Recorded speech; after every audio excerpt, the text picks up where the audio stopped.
हम modern periodic table में मौजूद पीरियड को डिस्कस करेंगे। Horizontal rows of element in periodic table is known as period. यानी पीरियोडिक टेबल के अंदर जो हॉरिजॉन्टल रोज होती हैं जिनको आप लेफ्ट टू राइट पढ़ते हैं, हॉरिजॉन्टल रोज इस तरह से, तो इनको क्या कहा जाता है? पीरियड कहा जाता है।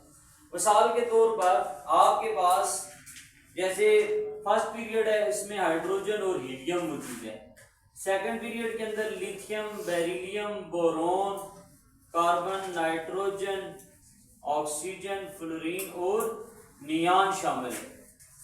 इसी तरह से थर्ड पीरियड, फोर्थ पीरियड है आप लोगों के पास। तो ये हॉरिजॉन्टल रोज ऑफ एलिमेंट्स जो होती हैं इनको पीरियड कहा जाता है। पीरियोडिक टेबल के अंदर टोटल 7 पीरियड है बेटा।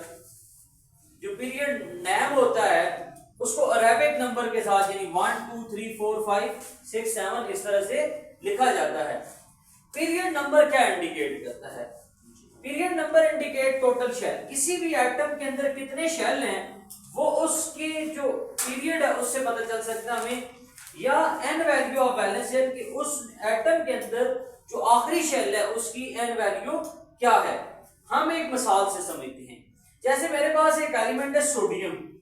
सोडियम के अंदर टोटल 11 इलेक्ट्रॉन हैं। अगर आप इसकी इलेक्ट्रॉनिक कॉन्फ़िगरेशन करेंगे तो 2 8 1, यानी इसके पहले शेल में 2, दूसरे में 8 और तीसरे में 1 इलेक्ट्रॉन आता है। यानी इसमें टोटल के एल एम 3 शेल हैं। जब इसमें 3 शेल हैं तो जो सोडियम है वो पीरियोडिक टेबल के थर्ड पीरियड से बिलोंग कर रहा हो। अब कार्बन के बारे में देखते हैं। कार्बन का एटॉमिक नंबर बेटा 6 है, 2 और 4। तो क्या ये पीरियोडिक टेबल के कौन से पीरियड से बिलोंग कर रहा होगा? इसमें टोटल शेल कितने बेटा? 2, के और एल। तो कौन से पीरियड से बिलोंग करता है? ये सेकंड पीरियड से बिलोंग करता है क्योंकि इसमें टोटल 2 शेल है। अब देखें, अगर हमने जिस तरह कहा कि n value of valence shell, यहाँ पे के शेल की एन वैल्यू 1 है, एल शेल की 2 है और एम शेल की 3 है। तो ये थर्ड पीरियड है तो वैलेंस शेल की एन वैल्यू भी 3 है। यहाँ पे वैलेंस शेल एल शेल है जिसकी एन वैल्यू क्या बेटा? 2 है।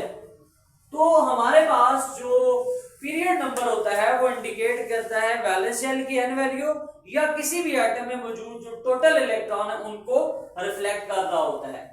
हम डिटेल समझते हैं एक पीरियड जो है उन पे कितने एलिमेंट आते हैं और उनके नाम क्या क्या है। पीरियड नंबर 1 को शॉर्टेस्ट पीरियड कहा जाता है। इसमें सिर्फ 2 एलिमेंट आते हैं और दोनों रिप्रेजेंटेटिव हैं। दोनों रिप्रेजेंटेटिव का मतलब है दोनों का जो अलग है वो एस और P block of periodic table से है। जो पीरियड नंबर 2 है इसको शॉर्ट पीरियड कहा जाता है। इसमें टोटल 8 एलिमेंट आते हैं और 8 के 8 रिप्रेजेंटेटिव हैं।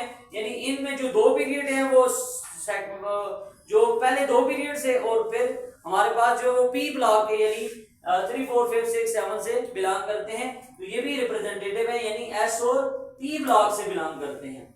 इसी तरह जो पीरियड थर्ड है उसमें भी टोटल 8 एलिमेंट होते हैं और 8 के 8 रिप्रेजेंटेटिव हैं।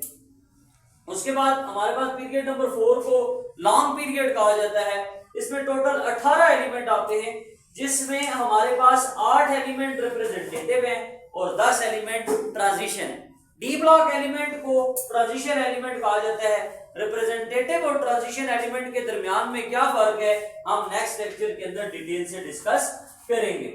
लॉन्ग पीरियड, आप लोगों के पास पीरियड नंबर 5 को भी लॉन्ग पीरियड कहा जाता है। इसमें भी टोटल 18 एलिमेंट आते हैं और जो 8 हैं वो रिप्रेजेंटेटिव है और 10 क्या होते हैं बेटा? ट्रांजिशन होते हैं। Period number 6 longest period of the periodic table माना जाता है इसको। इसमें टोटल 32 एलिमेंट आते हैं और इनमें 8 रिप्रेजेंटेटिव हैं, 10 ट्रांजिशन है और 14 जो होते हैं वो लेंथेनाइड्स होते हैं। एफ ब्लॉक की जो फर्स्ट सीरीज होती है उसको लेंथेनाइड्स कहा जाता है। तो उसमें 14 लेंथेनाइड्स मौजूद होते हैं। जो आप लोगों के पास 7th पीरियड है इसको इनकम्प्लीट पीरियड माना जाता है। इसमें 10 एलिमेंट ट्रांजिशन होते हैं, 8 एक्टिनाइड्स होते हैं और वो जो बाकी रिमेनिंग बचते हैं वो रिप्रेजेंटेटिव होते हैं।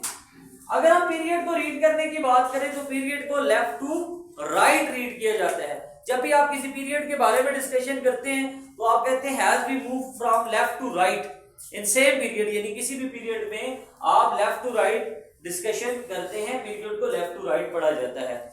अब हमने जो एलिमेंट की तादाद है कि मुख्तलिफ पीरियड के अंदर, उसकी बना पे हम ये समझेंगे कि किसी भी जो पीरियोडिक टेबल में जो एलिमेंट का कोई भी ग्रुप होता है उनके एटॉमिक नंबर को हम किस तरह से समझ सकते हैं। तो एक ट्रिक का इस्तेमाल करेंगे हम यहाँ पे, लेकिन उस ट्रिक के लिए जो हम डेटा उठाएंगे वो इन पीरियड में मौजूद एलिमेंट की तादाद से होगा। तो ये इंतहाई अहम पॉइंट है बेटा, इसको आपने अच्छे से समझना है।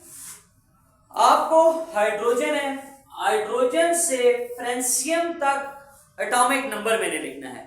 अगर आपको ग्रुप के अंदर एलिमेंट का पता है कि फॉर एग्जांपल ये ग्रुप 1 है, इसमें कौन से एलिमेंट आते हैं, सबसे पहले तो ग्रुप 1 को भी आपको पता है, हाली ने की रब से फरियाद, आप लोग ये ट्रिक से याद करते हैं, hydrogen, lithium, sodium, potassium, rubidium, caesium और फ्रेंसियम, ये एलिमेंट आ जाते हैं। अब आप देखें हाइड्रोजन में एटॉमिक नंबर 1 है, अगर आप इस एटॉमिक नंबर 1 के अंदर 2 ऐड करें तो क्या हो जाएगा, लिथियम का एटॉमिक नंबर 3 होगा। अगर आप इस 3 में 8 ऐड करें, सोडियम का एटॉमिक नंबर क्या होगा, 11 हो जाएगा। अगर आप इस 11 के अंदर 8 ऐड करें तो पोटाशियम का एटॉमिक नंबर 19 होगा। अगर आप इस 18 के अंदर 19 के अंदर मजीद 18 ऐड करें तो 37 आ जाएगा। 37 में आप मजीद जब 8 ऐड करते हैं तो आप लोगों का 55 आ जाता है सीजियम का एटॉमिक। और फिर इसमें जब आप 32 ऐड करते हैं तो फ्रेंसियम का एटॉमिक नंबर 87 होगा। आप अपने पीरियोडिक टेबल पे इसको वेरीफाई भी कर सकते हैं कि जो एटॉमिक नंबर मैंने आपके सामने मेंशन किए हैं क्या ये ठीक है या गलत है। इसी तरह से अगर आप बात करें beryllium, magnesium, calcium, strontium, barium और रेडियम की, तो इनका भी जो हमारे पास एटॉमिक नंबर है वो भी इसी तरतीब से लिखा जा सकता है। तो बेटा हम सिंपल ट्रिक ये इस्तेमाल कर रहे हैं, 2, 8, 8, 18, 18 और 32 को हम ऐड करते हैं तो हमारे पास एटॉमिक नंबर एक तरतीब में डेवलप हो जाता है। फॉर एग्जांपल बेरिलियम का एटॉमिक नंबर 4 है, जब एटॉमिक नंबर 2 से ज्यादा हो तो फिर आप पहले 2 को ऐड नहीं करते। अगर आप इस 4 में क्या ऐड करेंगे, 8 ऐड करें, 4 में 8 ऐड करेंगे तो इसका एटॉमिक नंबर क्या हो जाएगा, 12। अगर आप इस 12 में मजीद 8 ऐड करेंगे तो एटॉमिक नंबर क्या हो जाएगा, 20। आप इस 20 में 18 ऐड करेंगे तो 38। 38 में आप मजीद 18 ऐड करेंगे तो 56 और फिर आप इसमें 32 ऐड करेंगे तो 88। तो ये आप लोगों के पास एटॉमिक नंबर इसका भी डेवलप हो गया है।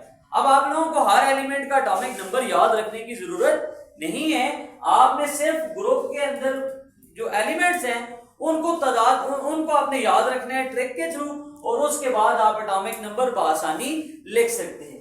फिर हम फ्लोरीन, क्लोरीन, ब्रोमीन, आयोडीन और एस्टेडीन की बात करते हैं। फ्लोरीन का एटॉमिक नंबर मैं लिखता हूं 9 और एस्टेडीन का एटॉमिक नंबर और आयोडीन का एटॉमिक नंबर आपने बताना है। कमेंट सेक्शन के अंदर आप आयोडीन का एटॉमिक नंबर आप कमेंट सेक्शन के अंदर मेंशन कर लो। हैलोजन में फ्लोरीन, क्लोरीन, ब्रोमीन, आयोडीन का ज्यादा जिक्र होता है, तो आप अगर इसका एटॉमिक नंबर 9 है तो आयोडीन का एटॉमिक नंबर क्या होगा ये आपने मुझे बताना है। उसके बाद हम नोबल गैसेस की तरफ आते हैं। अगर हीलियम का एटॉमिक नंबर 2 है, अब 2 में क्या ऐड करेंगे बेटा, 8 ऐड करेंगे। 2 में 8 ऐड करें तो एटॉमिक नंबर क्या होगा, 10। 10 में क्या ऐड करोगे, 8, तो आर्गन का एटॉमिक नंबर क्या हो जाएगा, 18। 18 में फिर 18 जमा करोगे तो 36। 36 में 18 जमा करोगे तो 54। 54 में 32 जमा करोगे तो 86। ये आप लोगों के पास एटॉमिक नंबर आ जाएगा। तो बेटा हमने एक ट्रिक के थ्रू एटॉमिक नंबर लिखना सीखा और वो ट्रिक हमने पीरियड में मौजूद एलिमेंट की तादाद से उठाया है। दैट्स ऑल बच्चों, अपना और अपनों का बहुत ज्यादा ख्याल रखें। अल्लाह हाफिज।